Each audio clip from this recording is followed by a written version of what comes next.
E dopo questo servizio la linea va in Veneto al collega Paolo Zeriali per notizie e aggiornamenti relativi all'Alto Adriatico. Bene, passiamo ora a parlare dell'emergenza profughi, di cui appunto abbiamo largamente trattato anche nei giorni scorsi. Oggi siamo andati a sentire il sindaco di Silea, che è stato il primo dei sindaci della Marca trevigiana ad accogliere l'invito del prefetto di Treviso per appunto accettare sul proprio territorio dei profughi. Siamo col sindaco Piazza di Silea, l'unico comune per il momento della Marca trevigiana ad aver dato la disponibilità ad accogliere i profughi provenienti dall'Africa. Quanti saranno e dove verranno ospitati?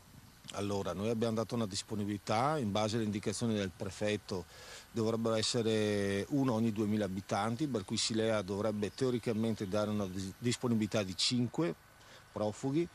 Lunedì avremo un incontro con Caritas, parroci, associazioni di volontariato, anche strutture ricettive, alberghi, bed and breakfast e quant'altro, per lavorare un progetto per verificare la disponibilità di un'accoglienza. Potrebbe essere anche di più, 5-10, adesso vediamo. Gli altri comuni perché non hanno dato questa disponibilità secondo lei?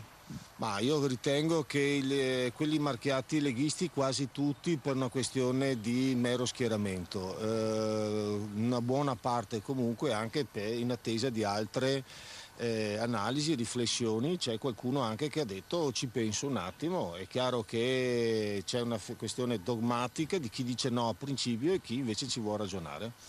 Che ne pensa delle polemiche scoppiate sull'altipiano di Asiago?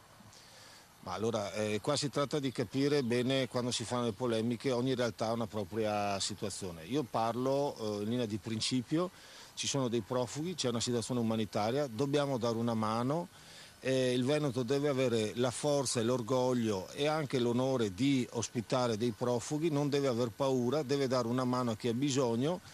E dopodiché, se serve, si interviene in un altro modo, dando o disponibilità di lavoro oppure semplicemente anche verificare se devono andare da qualche altra parte. Però il lavoro non c'è.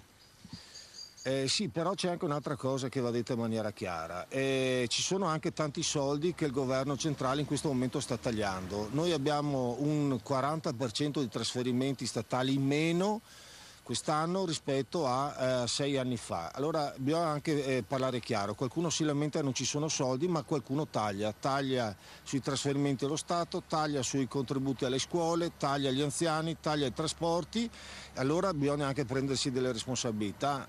E del blocco navale proposto da Gentilini, che ne pensa? Ma io, siccome sconfino con Treviso, faccio il blocco navale di quei leghisti che a un certo punto hanno fregato, tradito i veneti, togliendo tanti soldi, tanti milioni di euro, e che qui predicano in un modo e a Roma razzano in un altro modo.